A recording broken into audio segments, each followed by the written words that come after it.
la gracia? Es el don inmerecido de conceder al ser humano algo que no merece, porque es rematadamente indigno de ello. Es el don de Dios manifestado en la salvación en Cristo Jesús. Es como la otra parte de la misericordia. La misericordia es no darle a alguien el castigo que merece. La gracia es darle una bendición o un regalo que no merece. Y Dios manifiesta su amor y su misericordia, su gracia para con los seres humanos. Siempre me llega a la memoria la ilustración de la gracia y la misericordia con una experiencia contada de los días de Napoleón Bonaparte, el emperador francés. Se dice que un soldado cometió un grave error, reincidió en él y Napoleón lo condenó a muerte. La madre luchó por todos los medios para lograr una audiencia con Napoleón. Cuando finalmente lo logró, vino a pedirle misericordia para su hijo. Y le dijo: Napoleón no la merece. Es la segunda vez que comete el mismo error. La madre, con aquel apelo materno, le dijo: si fuera justicia, no la merecería. Por eso no le pido justicia para mi hijo, le pido misericordia, porque no lo merece. Napoleón, aún en su dureza, se conmovió ante el argumento de ese amor materno y dejó libre a aquel soldado. Dios obra así con nosotros. En su infinita misericordia no nos castiga, no nos destruye. A través del profeta Jeremías en las Lamentaciones nos dice: es por la misericordia de Jehová que no somos consumidos. Nuevas son sus misericordias cada mañana, grande su fidelidad, mi porción es Jehová. Es por la bondad de Dios que vivimos. Desde que el ser humano pecó, perdimos todo derecho a una partícula de alimento, a una bocanada de aire o a una gota de agua. No merecemos el aire que respiramos, el alimento que comemos o el agua que calma nuestra sed. Todo ha sido comprado por el sacrificio de la cruz, que ha ganado para nosotros la bendición aún del alimento diario y del aire que respiramos. Por eso el cielo dice que en cada pan está estampada la cruz del Calvario, en cada sorbo de agua está el reflejo de la cruz. Jesús ha ganado en su infinito amor, con la gracia y misericordia divina, para nosotros los dones de esta vida y de la vida eterna. Y nos ofrece así su llamado a obtener la paz. En tiempo aceptable te llamé, en día de salvación te socorrí. He aquí ahora el tiempo aceptable, he aquí hoy el día de la salvación. Para Dios, la salvación es una invitación constante para el ser humano. Es la invitación permanente a volvernos a Dios, a reconciliarnos con Dios, a reconciliarnos con el cielo, a escuchar la invitación amorosa del Espíritu de Dios que nos ruega, nos suplica y nos invita a ponernos a paz con el cielo. Pero ese tiempo, esa invitación, ese llamado ha sido establecido con un límite de tiempo definido. Y esto es lo que se conoce como el tiempo de la gracia. Es el tiempo que Dios da a los individuos, a las familias, a las ciudades, a las naciones o a las generaciones para retornarse a Dios.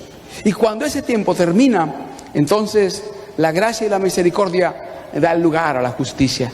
Tenemos evidencia de ello en la historia, el mundo antediluviano. El registro edénico nos dice que el hombre pecó y fue expulsado del Edén. Luego, a partir de allí, vino la generación de los fieles e infieles. Abel muere y Set lo sustituye. Y entonces vienen las dos generaciones. Set acepta la fe de Adán y la fe de Abel y continúa el camino de la salvación a través de los méritos del Redentor que habría de morir. Pero Caín persiste en su rebelión. Y allí estos dos grupos de seres humanos empiezan a separarse más y más. Caín establece las ciudades y a través de las ciudades multiplica la maldad de manera mucho más rápida, de manera vertiginosa. Tanto que en unos 16 siglos rápidamente el mundo se corrompe en tal medida y en tal magnitud que Dios tiene que aniquilar toda una especie, toda una generación. Entonces el Señor escoge del linaje de Set a un hombre llamado Noé. Este hombre mantiene la fe de Abel, la fe de Adán, la fe de Set, Enos, Cainán, Mahalaleel, Jareb, Enoc, Matusalén, Lamec, y allí viene Noé. Con esa fe fiel de aceptar a Jesús como Salvador, el Cordero que habría de venir a quitar el pecado del mundo, y por la fe en el Salvador vivía una vida de comunión con Dios. Entonces Dios le señala lo que va a ocurrir, le indica que la generación está corrompida, que la tierra está llena de maldad, que todo pensamiento de los designios del hombre es de continuo al mal y que la tierra está llena de violencia. Entonces, que el Señor va a arrasar toda especie de la tierra y por lo tanto debe hacer una preparación para evitar ese castigo. Construir un arca para que él, su familia y todas las personas que quieran puedan hallar refugio en esa arca. Noé atiende la voz de Dios.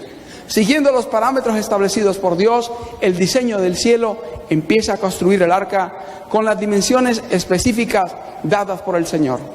Noé entonces era un verdadero hijo de Dios. Tenía la fe genuina, que no se queda solo en teoría, sino que se manifiesta en las obras. Su fe fue manifiesta y perfeccionada por sus obras. Entonces empezó a construir el arca.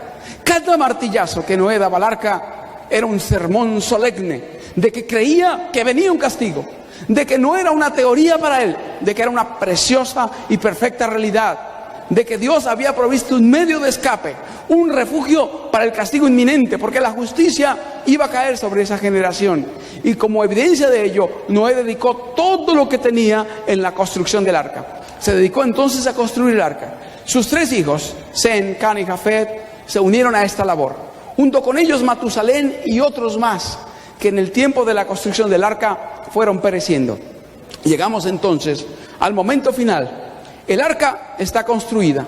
Noé había hecho la invitación durante mucho tiempo a los hombres y mujeres de su época a abandonar sus malos caminos. Pero ahora, con fervor, con intensidad, con la comprensión de que el tiempo se está terminando, sale del arca e invita a los hombres y mujeres de su época a que se vuelvan a Dios.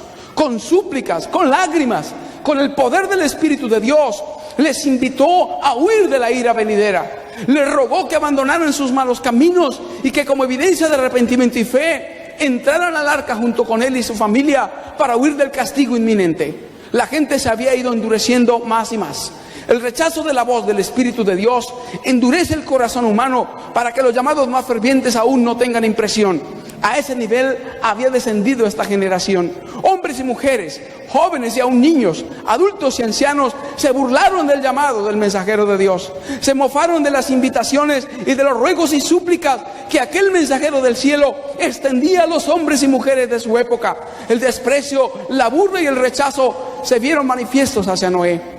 Pero la fe de este hombre fue recompensada. Sus 3 hijos, Sem, Cam y Jafet, compartían su fe. Las esposas que ellos tenían también. Y entonces finalmente cada uno con su esposa penetró al arca. 8 personas solamente de toda una generación.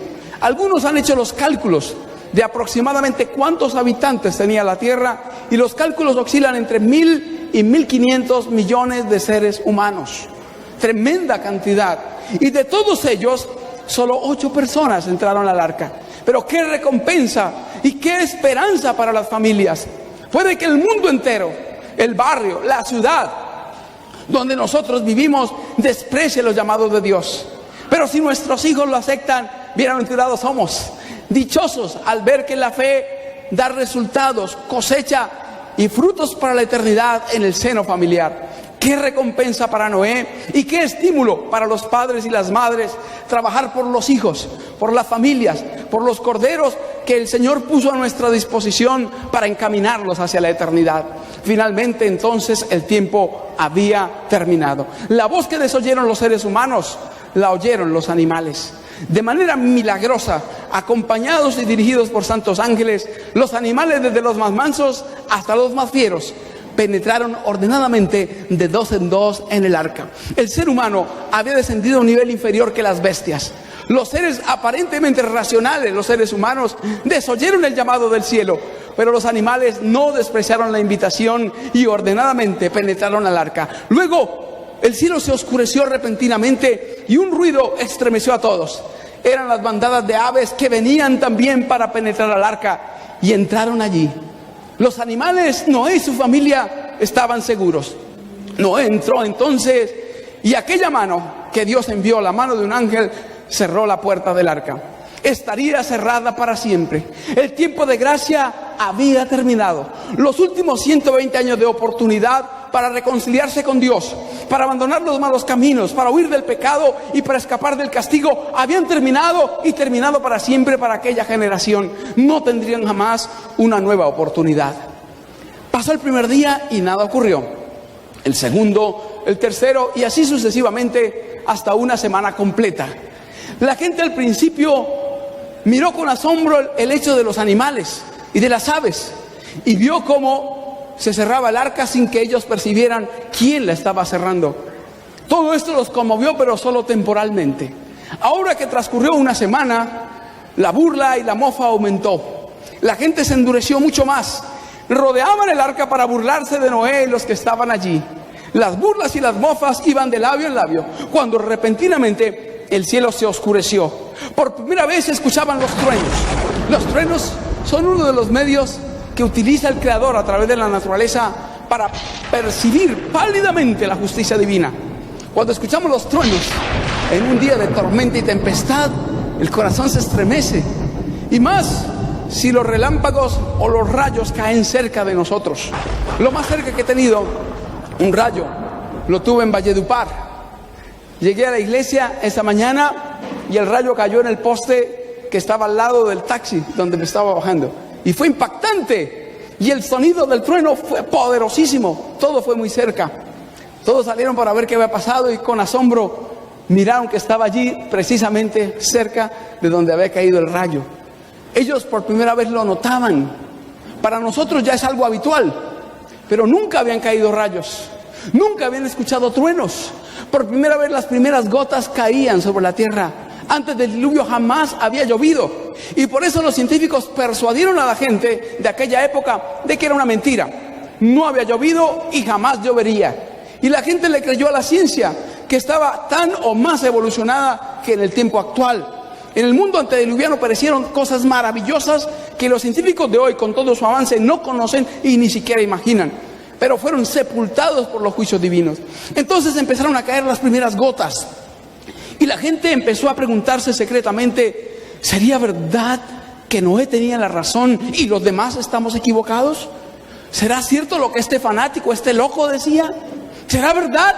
Y entonces la gente empezó con temor en su corazón a ver las señales de su inminente castigo. Lo primero que vieron fue sus lugares, sus altares de ídolos destruidos. Los lugares donde hacían sacrificios humanos. Los rayos los destrozaban y partían. Sus palacios suntuosos, sus alamedas, sus grandes jardines, sus hermosos parques. Todas las construcciones humanas fueron arrasadas rápidamente. Todo aquello que habían dedicado la vida, la gloria terrenal y temporal, había sido absorbido y destruido por los juicios divinos. La gente empezó a buscar refugio de un lugar a otro. Desesperados y despavoridos, iban de acá para allá sin control. Finalmente, los últimos que quedaban trataron de romper el arca para penetrar. Pero la poderosa construcción soportó los embates de hombres y mujeres que trataron de romperla. Gritaban, nuevamente gritaban a Noé, pero ya no para burlarse. Con voz de súplica, con voz entrecortada de angustia, suplicaban, ábrenos Noé. Pero ahora era tarde y tarde eternamente y para siempre. Finalmente, los últimos hombres luchaban con los animales por algún lugar de refugio para sobrevivir. Luego, los últimos fueron sepultados en un inmenso mar, un inmenso cementerio de agua. Lo único que quedaba era un vasto océano sin playas, un inmenso mar sin costas. Toda una generación había perecido. Tuvieron la oportunidad de volverse a Dios. Algún día, algunos de ellos se sintieron conmovidos en lo más íntimo de sus entrañas y desearon cambiar sus vidas. Pero desecharon sus temores y siguieron y prosiguieron su existencia de manera común.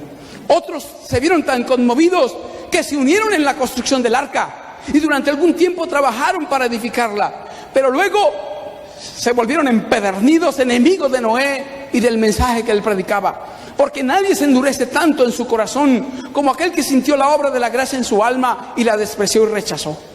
Finalmente, solo Noé y su familia habían sobrevivido de toda la especie humana. Transcurrido el tiempo, el arca se asentó en el monte Ararat. Y allí está hasta el día de hoy. Los bolcheviques ocultaron al mundo esta preciosa verdad. Hacia 1917, los rusos habían mandado una expedición allá al monte Ararat y ellos traían los datos de lo que habían encontrado.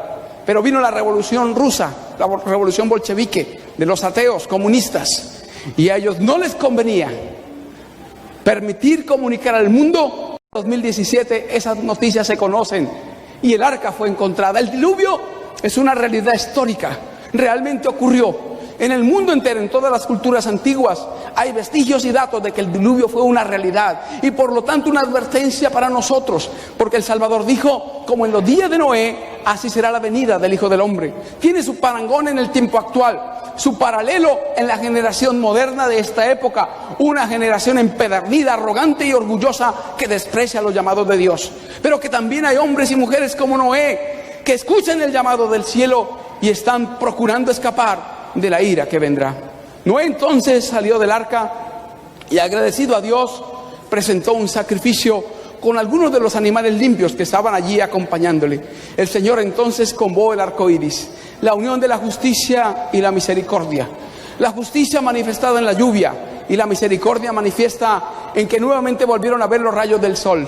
Cuando los rayos del sol atraviesan las gotas de agua, entonces la luz manifiesta el hermoso arco iris, se polariza y vemos entonces la evidencia de que no volverá a haber jamás un diluvio de agua sobre la tierra, que el Señor no permitirá que la tierra sea anegada o destruida completamente por agua, sino ahora será por fuego, un juicio más terrible y letal.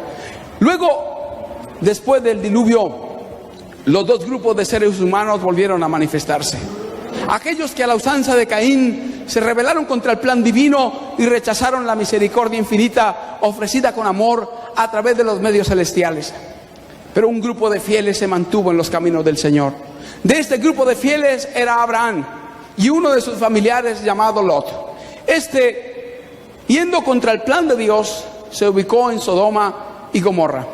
Primero las afueras de Sodoma, y vio que el lugar era tan cómodo, tan benéfico comercialmente hablando, que se ubicó mucho más cerca de la ciudad. Y como las ciudades se extienden, él estaba al principio afuera y luego fue arropado por la ciudad. Allí, en esa ciudad, reinaba la corrupción, la iniquidad, el beato, el pecado y el homosexualismo. El pecado maldito del homosexualismo reinaba en esa ciudad. Esto trajo la maldición sobre la ciudad. El profeta Ezequiel dice que el problema empezó con la ociosidad. Y los muchachos ociosos empezaron a buscar cosas que hacer para divertirse. Y buscando con qué distraerse, terminaron en el homosexualismo, lo que el profeta llama esa cosa nefanda. Entonces la iniquidad llegó a tal grado, a tal nivel, la corrupción llegó a tal límite, que el hacer lo bueno era condenado y castigado. El libro de Jasher informa que había una ley en Sodoma, que si una persona ayudaba a un pobre, le daba comida a un pobre que venía de otro lugar, entonces era apresado. Tenía que pagar con cárcel ayudar a una persona. Si le daba hospedaje a un forastero, podía ser apresado o castigado por sus convecinos, por los conciudadanos de Sodoma. Había una cama, dice allí el libro de Jasher, pública, donde la persona que daba cama, albergue a una persona forastera, era amarrada y estirada, algo así como el potro. Era castigado públicamente. Por eso a Lot lo cercaron, porque ya en aquellos días era prohibido hacer el bien. Era una ley hacer lo malo y era prohibido hacer lo bueno. Tremendo. Y estamos llegando a ese nivel en la sociedad actual. En esa corrupción, en esa maldad, el homosexualismo se difundió rápidamente, como una lepra. Rápidamente todas las edades estaban comprometidas en ese pecado. La noche en que hubo la vileza, en que dos ángeles con apariencia masculina fueron casi violados, no fue distinta a otras noches. Esto ya había acaecido en Sodoma. Ya había habido forasteros que habían llegado a la ciudad, ya habían sido violados masivamente y asesinados. No era algo extraño, ya era una práctica habitual. Lo que ellos no sabían es que aquellos dos caballeros realmente eran dos ángeles, dos seres celestiales. El intento de Lot de llevarlos a su casa y su resistencia hizo que el asunto se notara rápidamente. Y al caer la tarde, la casa de Lot estaba rodeada de hombres encendidos por sus bajas pasiones. No dice mujeres, dice solo hombres. Del menor al mayor, dice, de todas las edades, pervertidos y degradados por el homosexualismo. El homosexualismo tiene una capacidad tremenda de romper y destruir en la mente del ser humano todo lo bueno. Un homosexual es muy difícil que piense algo bueno. Yo creo, no difícil, imposible. En esa condición una persona no puede brindar nada bueno. Todo lo que brinde, de algún modo, está contaminada con sus intenciones pervertidas. Y así estaba Sodoma, contaminada por el homosexualismo. Y en esa circunstancia trataron de violar a aquellos dos mensajeros celestiales que evidenciaron su poder divino. Los cegaron, evidenciando lo que ya vivían. Vivían en la oscuridad del pecado y ahora habían quedado en la oscuridad literal. Y a un ciego dice que trataban de palpar la puerta para tocar y tomar a los mensajeros de Dios. Entonces vino la evidencia para Lot de aquellos dos seres. Eran ángeles. Y les dijeron que la ciudad iba a ser destruida, que su maldad había llegado al límite y que por lo tanto debían escapar. Huye al monte, no sea que perezcas, y no pares detrás de ti. No pares en toda la llanura. Escapa por tu vida. ¡Qué mensaje! Era una advertencia definitiva. Era el momento de escapar de Sodoma. Era la advertencia final de que los juicios de Dios estaban por caer. Lot vacilaba. Y la vacilación de Lot determinó la condenación de su esposa. Si Lot hubiera sido más firme y definido, su esposa no hubiese perecido. Pero la vacilación de Lot hizo que la esposa misma se confundiese. Y entonces, en el momento en que salieron, en el instante en que dejaron la ciudad, ella sintió incomodidad en su corazón. La mujer se apega más a lo material que el hombre. La mujer se apega más a la ropa, a los zapatos, a las carteras, a las casas, a los vecinos, a las personas. Cuando una familia tiene que viajar a otra ciudad, a la esposa hay que contarle más o menos un año antes, para que empiece a despedirse de todas las amistades que tiene. Uno, si alcanza, se despide, y si no, pues le manda algún mensaje a la persona y se va. Pero la mujer no, más apegada a las cosas. Así fue la mujer de Lot. Por eso el Señor dijo: acordaos de la mujer de Lot. Eso implica que no nos apeguemos, especialmente a lo temporal. Ella sintió incomodidad en su corazón. Ahí quedaban sus amistades. No pudo sacar joyas, no pudo sacar ropa, solo sacó lo que llevaba puesto. Incómoda y molesta con Dios, desobedeció la orden divina y volteó a mirar para atrás. Y quedó como monumento inolvidable de los juicios divinos, convertida en una estatua de sal. Los beduinos árabes llaman a esto la mujer de Lot. Dicen que así finalmente quedó la mujer, y con el tiempo ha quedado formado de esta manera. Otra evidencia científica de que Sodoma y Gomorra fueron una realidad, de que realmente los juicios de Dios cayeron allí. Se ha encontrado azufre en el Mar Muerto de una concentración de alta pureza, de más del 95% de pureza. Y en el planeta Tierra no se encuentra ese tipo de azufre, lo que determina que es un azufre extraterrestre, no producido en el planeta. ¿Y qué dice la Biblia? Cayó ¿qué? Fuego y azufre del cielo de parte de Jehová. Esto ocurrió en realidad. Los juicios de Sodoma y de Gomorra son una advertencia para la generación actual que apoya, respalda, defiende y tolera el homosexualismo. Los homosexuales no entrarán en el reino de Dios, a menos que abandonen su pecado nefando, a menos que se arrepientan y se humillen delante de Dios por su vileza. No entrarán al reino de Dios. Es falsa la teoría de que Dios aceptará a los homosexuales como están en el cielo, con sus pecados y vilezas. Un homosexual no es hijo de Dios, es un hijo del diablo. Hay pastores y pastoras homosexuales, sacerdotes de todas las categorías religiosas. Son hijos del diablo aunque tomen la palabra en sus manos, porque un hombre en ese pecado del homosexualismo no puede ser un hijo de Dios. Puede llegar a ser hijo de Dios si reconoce su vileza, si se humilla delante de Dios, se acepta su nefando pecado y se vuelve a Cristo Jesús. La sangre del Cordero puede limpiarle y transformarle en una nueva criatura. Una generación, una ciudad, otra y otra. 4 en total. Sodoma, Gomorra, Adma y Zeboín fueron arrasadas. Y como recuerdo quedó el Mar Muerto, como señal, como testigo para la humanidad de que el castigo de Dios es seguro para una generación que rechaza el llamado divino y deja terminar su tiempo de gracia. Otra ciudad muy bonita, muy especial. tenía un tesoro muy maravilloso, el templo. Se llamaba, o se llama aún, Jerusalén. Aquella ciudad tuvo el privilegio de que en ella estuviesen muchos de los profetas de Dios. Allí recitó sus poemas David, compuso y cantó muchos de sus salmos. Allí manifestó sus hermosas poesías y profecías el profeta mesiánico Isaías. Allí habitó Daniel en su infancia. Allí estuvieron muchos de los hijos de Dios. Y allí vino Juan el Bautista haciendo el llamado a los hombres y mujeres de que se volvieran de sus malos caminos. Pero sobre todo, allí estuvo el Hijo de Dios. Allí pisó el Salvador de la humanidad.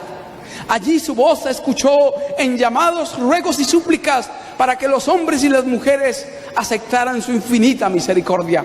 Allí su voz de amor tocó las cuerdas más sensibles del alma humana, invitándolos a renunciar a sus malos caminos y volverse a Dios de todo corazón, con todo el alma y con todas las fuerzas.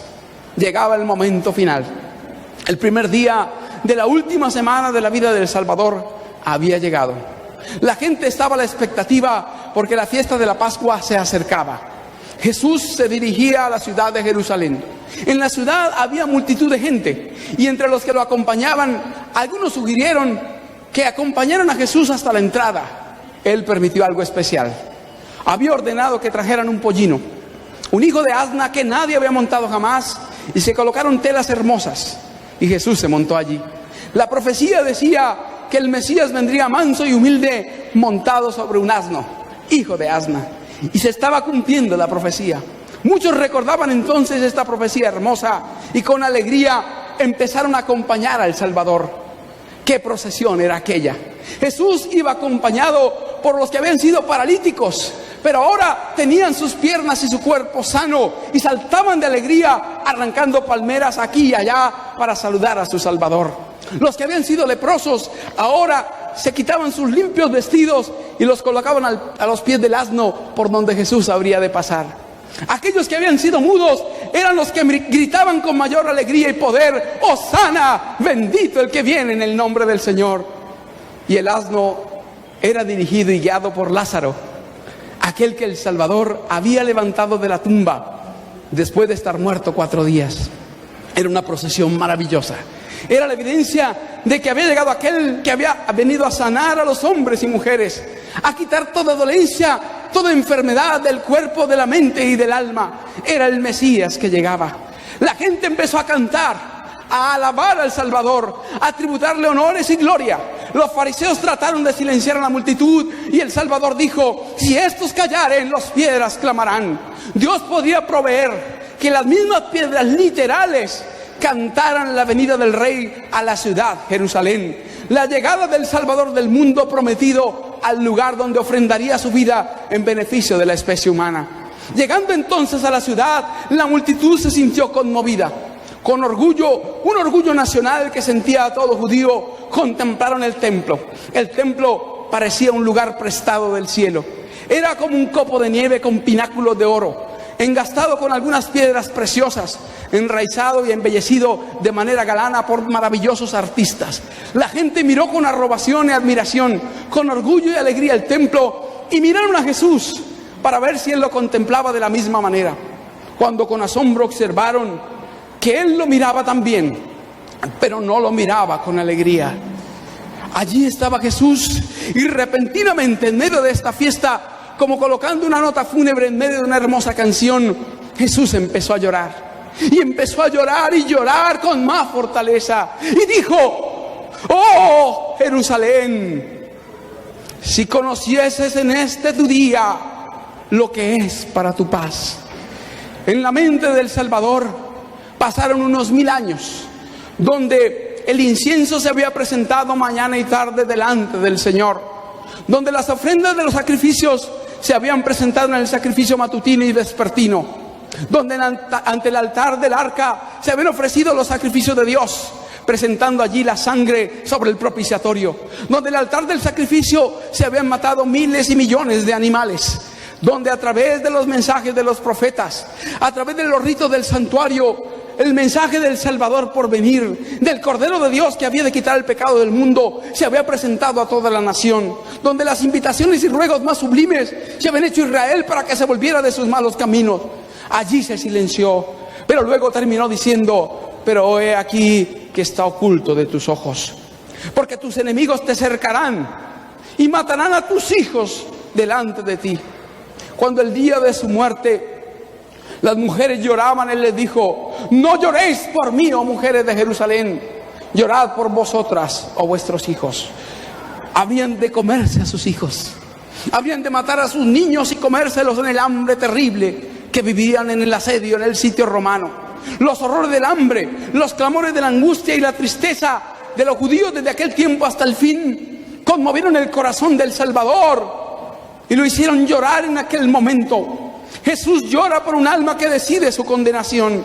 Pero aquí una ciudad, una nación entera que estaba escogiendo la muerte en lugar de la vida, la perdición en lugar de la salvación, la muerte eterna en lugar de la vida eterna.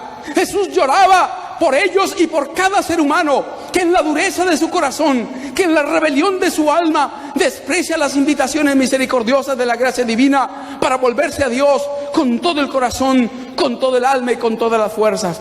Aquel mismo día, cuando el Salvador entró al templo, lo purificó por segunda vez y salió de allí después, el día miércoles, dijo: vuestra casa os es dejada desierta. Su tiempo de gracia estaba llegando a su fin. Cuando el Salvador se apartara de allí, lo haría para siempre. La misericordia divina terminaría para el pueblo judío en el año 34, pero para Jerusalén terminó allí, en ese año 31. La ciudad estaba destinada a la destrucción. Habían despreciado la invitación infinita de la misericordia divina. Habían despreciado el amor de Dios, rechazado su misericordia y pisoteado su ley. Estaban condenados y eternamente condenados. ¿Cuántas veces el Señor suplicó a ellos para que se volvieran de sus malos caminos? ¿Cuántas veces les invitó a renunciar a sus pecados predilectos, a su maldad, a su justicia propia, a su arrogancia y vanidad? ¿Cuántas veces utilizó medios y llamados? Y luego el mismo Salvador les hizo la invitación a renunciar a su iniquidad y aceptarlo a Él, el camino, la verdad y la vida eterna. Pero Él finalmente también fue despreciado, vilipendiado y asesinado allí. Ahora el destino estaba sellado para Jerusalén. En el año 70 la ciudad fue rodeada. Las murallas fueron destruidas. El templo fue quemado. 1 millón de judíos fueron muertos y 1 millón fueron llevados como esclavos. En el día de la muerte del Salvador dijeron: su sangre sea sobre nosotros y sobre nuestros hijos. Se condenaron en esa generación y en las generaciones subsiguientes, culpables de la muerte del Hijo de Dios, culpables hasta el fin, recibiendo el dolor y la consecuencia que sus padres eligieron, la maldición que echaron sobre sí, la culpabilidad de la sangre del Hijo de Dios, del Cordero de Dios que quita el pecado del mundo. Y desde allí los judíos han visto las consecuencias de despreciar el llamado de la gracia, la invitación divina y la misericordia del amor divino. El mundo antediluviano, Sodoma y Gomorra, Jerusalén, son testimonio fehaciente de que podemos volvernos a Dios, hallar el perdón y la misericordia divina, pero que si no lo hacemos, ese tiempo de oportunidad terminará y el tiempo de gracia dará el tiempo al tiempo de la justicia, al momento del castigo. ¿Cuánto tiempo Dios te ha dado gracia a ti? ¿Por cuántos años te está invitando a volverte de sus malos caminos, a volverte de tu rebelión, de tus pecados? ¿Hace cuánto que la voz suplicante del cielo te dice: volveos, volveos de vuestros malos caminos, pues ¿por qué moriréis?, dice el Señor. Es el momento en que Dios nos invita a volvernos a Él de todo corazón. La gracia puede terminar en cualquier momento. Puede terminar con la muerte. Podemos morir de manera inesperada, imprevista. Cuando menos lo pensamos, la vida puede culminar de manera abrupta. Hubo varios hombres y mujeres que se mofaron de Dios y fueron testimonio también de cómo los juicios divinos cayeron sobre ellos. Tancredo Neves dijo: si tengo los votos suficientes, ni Dios me quitará la presidencia. Un expresidente brasilero. ganó la presidencia, pero antes de recibir el título murió. Blasfemó contra Dios y vino el castigo. La persona que bautizó el Titanic dijo: ni Dios hundirá este barco. Y en el primer viaje, aquel barco quedó en las profundidades del mar, hasta el día de hoy, como testimonio de que de Dios nadie se burla. Chávez dijo: maldigo a Israel, y lo maldigo desde mis vísceras, desde mis entrañas. Y luego, con terror, escuché que decía: y desde lo más íntimo de mi alma. Tremendo. Desde sus entrañas, y en las entrañas vino el cáncer que lo mató. Pero lo peor es que también lo hizo desde el alma, asegurando su condenación. Muchos hombres y mujeres se han mofado contra el cielo. Aquel cantante famoso, John Lennon, el irreverente integrante de los Beatles, dijo que ellos eran más famosos que el Señor Jesucristo y que el cristianismo era out, pasado de moda, que iba a desaparecer pronto. Lennon murió asesinado. Los Beatles se recuerdan algo, pero el cristianismo aún subsiste y perdurará hasta la eternidad por la gracia de Dios. No podemos jugar con el cielo. La vida puede terminar rápidamente. Santiago dijo: ahora vosotros que decís, hoy o mañana o la semana próxima iré aquella semana, haré esto y aquello, y no sabéis que la vida es como una flor que hoy nace y luego perece, o es como la nube que viene y se va. Debéis decir más bien: si Dios quiere, haremos esto o aquello, porque no sabemos cuánto hemos de vivir. Ningún mortal puede determinar el tiempo de vida. Muchos jóvenes dicen: no, yo voy a disfrutar de la juventud y cuando esté viejo busco a Dios. ¿Y quién le asegura que usted va a vivir hasta viejo? ¿Quién tiene la certeza de que usted va a vivir muchos años? De que le quedan años, semanas o días de vida.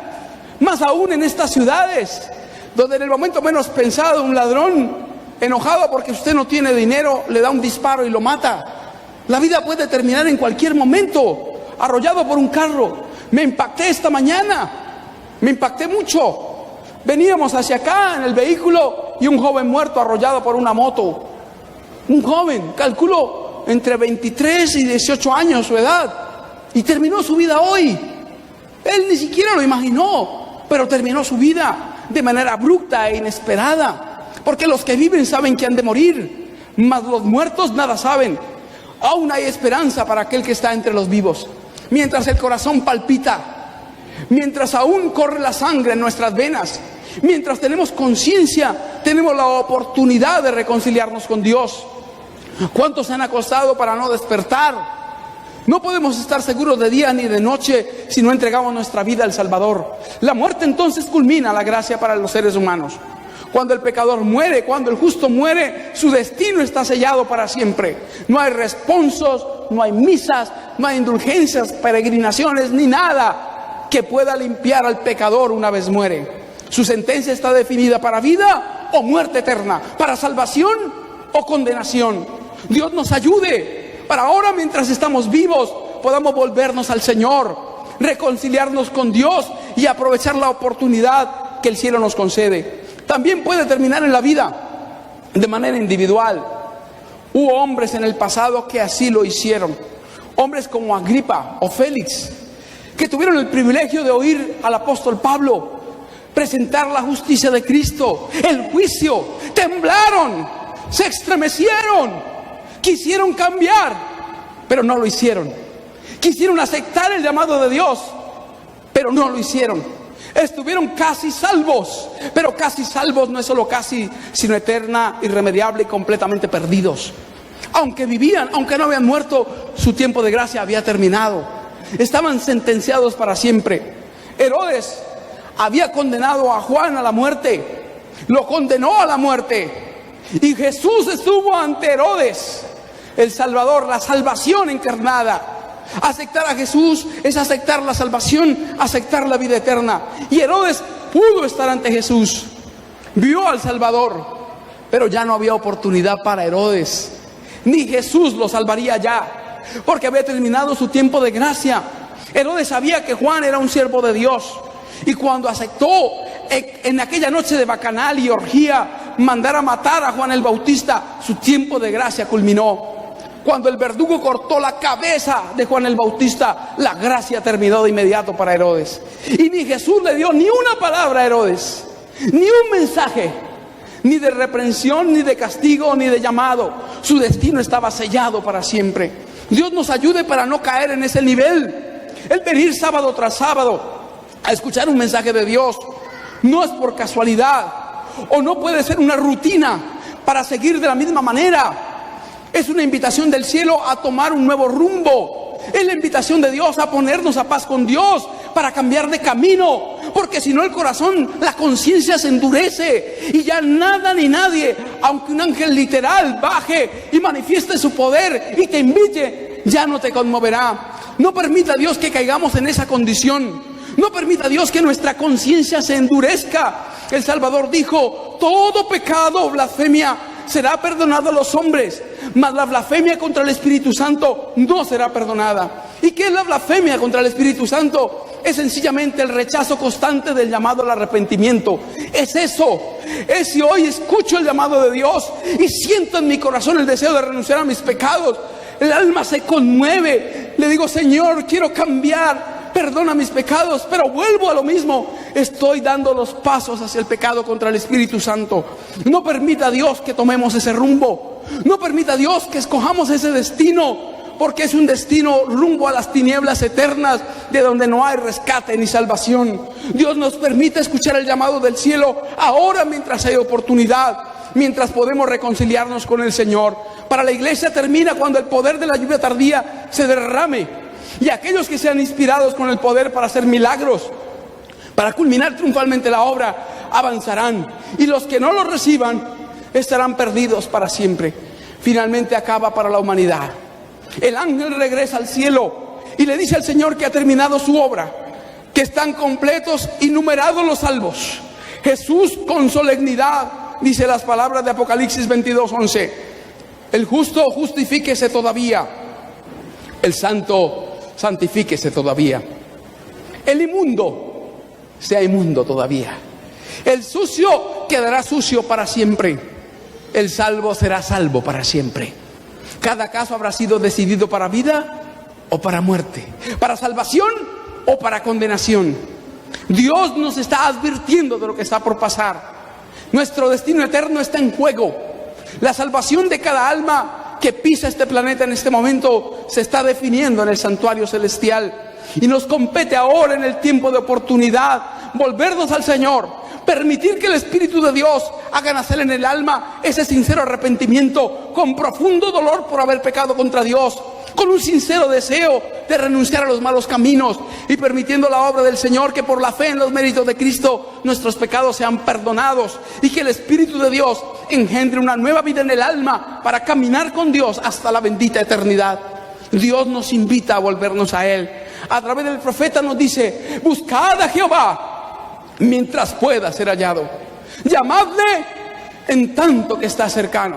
Deje el impío sus malos caminos y el inicuo sus malos pensamientos, y vuélvase al Señor, el cual le tendrá misericordia, y al Dios nuestro, el cual será amplio en perdonar.